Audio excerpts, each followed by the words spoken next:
Assalamualaikum warahmatullahi wabarakatuh. Terima kasih Bapak Ibu atas waktunya. Hari ini saya akan mempresentasikan ya dari hasil saya buat PPT, di mana saya ingin berkolaborasi antara guru PJOK dan guru kelas semua, baik guru kelas maupun guru mapel, dimana kolaborasi ini nanti akan membahas bagaimana kedepannya ketika kita punya hajat atau kita punya agenda itu, kita juga bisa melibatkan peserta didik. Peserta didik itu tidak hanya untuk menjadi peserta perlombaan aja, tapi bisa kita libatkan sebagai kepanitiaan. Langsung di sini saya akan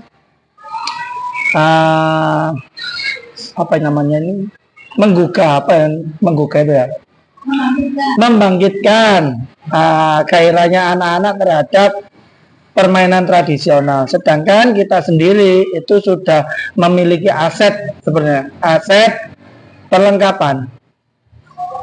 Ada yang namanya tapak gunung, ada gobak sodor, ada egrang, ada kompen juga ada.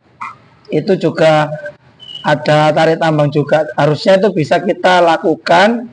Yang selama ini kita selalu membuat perlombaan itu atas dasar kemauan kita sendiri. Nah, sekarang kita ingin mencoba anak-anak itu yang berperan dalam kepanitiaan dengan aset yang ada. Latar belakangnya ini ada 3, olahraga tradisional dan SEM. Apa itu SEM? Sport Education Model.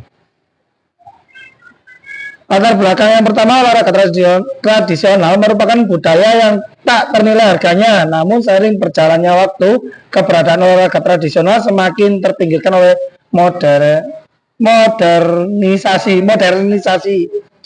Program ini bertujuan untuk menghidupkan kembali permainan tradisional. Masuk ke Sport Education Model, suatu pendekatan pembelajaran PJOK yang menawarkan pengalaman belajar yang lengkap dalam konteks kehidupan nyata di bidang olahraga. Maksudnya ini tidak hanya di bidang olahraga aja Bapak Ibu, harapan saya. Kedepannya itu saya kepingin anak-anak itu benar-benar terlibat aktif kepada kegiatan-kegiatan kita. Nah, untuk proyek jangka pendeknya ini saya ngambil kelas yang paling tinggi, yaitu kelas 6. Kelas 6 itu sudah ada tugasnya Bu Suci sama Bu Risna untuk praktek, ujian praktek nanti. Dan itu tugasnya sudah 2 minggu yang lalu, di mana anak-anak saya persiapkan untuk membuat event atau perlombaan yang didesain sama anak-anak sendiri. Kita cuma ngawasi saja. Nah, nanti kedepannya itu ketika kita upacara, ketika kita senam hari Sabtu itu, Sabtu saya, itu biar anak-anak juga yang handle. Anak-anak yang bertugas siapa itu yang bertanggung jawab, dan kita biasakan seperti itu biar kita kolaborasi antara peserta didik maupun pendidik itu sangat terasa di SD 1 Pagi Saji ini. Tujuan kegiatan untuk sosial budayanya yaitu melestarikan budaya olahraga tradisional. Untuk mental sendiri, meningkatkan konsentrasi. Olahraga tradisional seringkali membutuhkan fokus dan konsentrasi yang tinggi, sehingga dapat melatih kemampuan kognitif dan meningkatkan daya ingat. Meningkatkan percaya diri, itu juga sangat membantu anak-anak, baik dari pembelajaran PJOK ataupun pembelajaran yang lainnya. Fisik sudah jelas, yang namanya PJOK pasti juga akan meningkatkan fisik. Kesehatan olahraga tradisional umumnya melibatkan gerakan-gerakan yang kompleks dan melatih berbagai kelompok otot sehingga dapat meningkatkan kebugaran fisik atau kebugaran jasmani. Capai langkah-langkah dan hasil yang diharapkan. Di sini kita memiliki lima olahraga tradisional yang tadi di awal sudah saya sebutkan. Cuma yang diperlombakan nanti sama anak-anak itu hanya 3, yaitu tapak gunung, terus gobak sodor, sama egrang. Langkah capaiannya yaitu diharapkan seluruh peserta, baik mulai kelas 1 maupun kelas 6, itu merasakan 5 permainan tradisional ini. Walaupun nanti permainannya dibagi-bagi ya, fase A itu apa, fase B itu apa, fase C itu apa. Hasilnya yang diharapkan yaitu tadi, semua peserta didik bisa memainkan permainan tradisional. Struktur program dan mitra dalam komunitas belajar. Struktur program, jenis program kokurikuler. Skala program seluruh peserta didik mulai kelas 1 sampai kelas 6. Pengaturan program dilaksanakan saat akhir semester. Biasanya kita sering menyebut kelas meeting. Yang selama ini sering dilibatkan itu adalah guru mapel, baik saya maupun Pak Abi, Miss Fani maupun Bu Iza. Harapannya kedepannya ini Pak Abi, anak-anak yang bisa menghandle, tapi kita tetap mengawasi. Mitra dan kelompok belajar itu jelas kepala sekolah sebagai penasehat.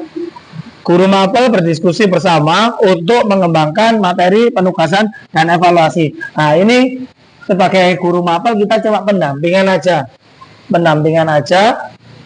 bagaimana nanti anak-anak untuk menjelaskan secara peraturan permainan, langkah-langkah bermainnya seperti apa, kemenangannya itu seperti apa, biar anak-anak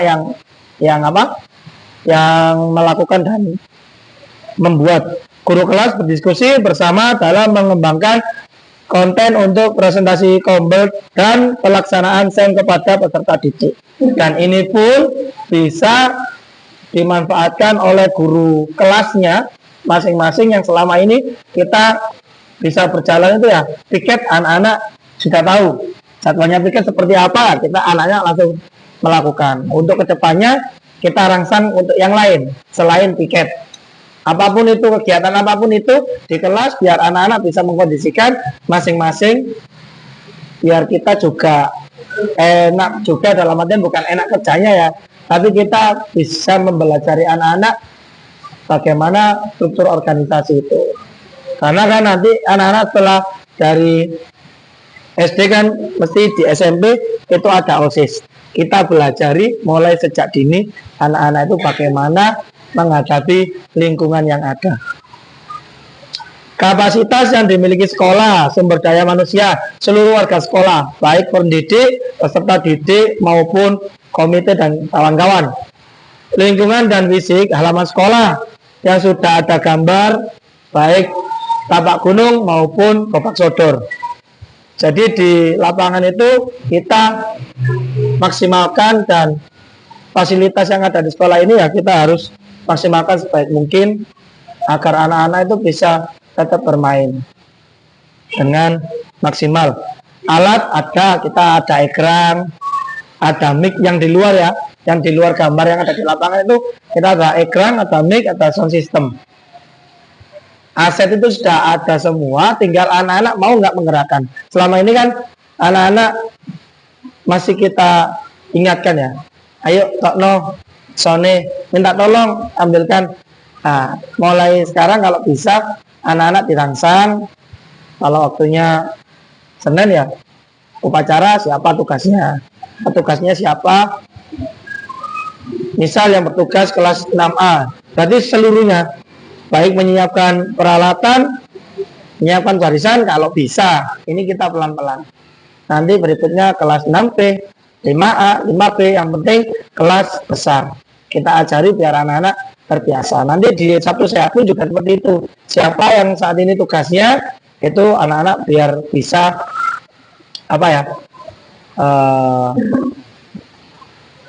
peduli terhadap lingkungan di sekolah ini. Sosial dan politik, komunitas belajar sekolah, dan jaringan sekolah seperti institusi pemerintahan. Kita alhamdulillah juga dengan institusi pemerintah ya, itu bisa.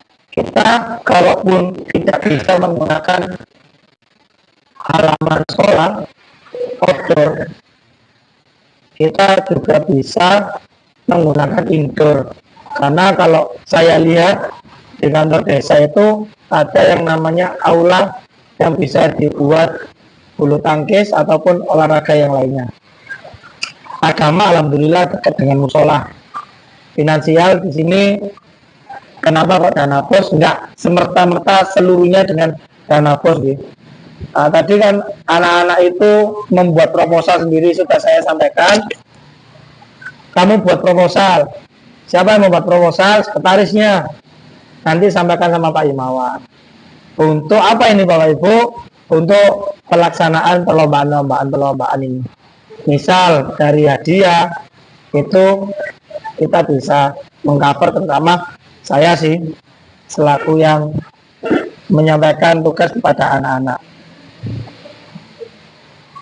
Rencana evaluasi ada 6, yaitu tujuan pembelajaran, umpan balik dan murid. Dari murid, refleksi guru, evaluasi kinerja tim, evaluasi penerapan konsep fair play. Maksudnya fair play itu sportif ya Pak Ibu.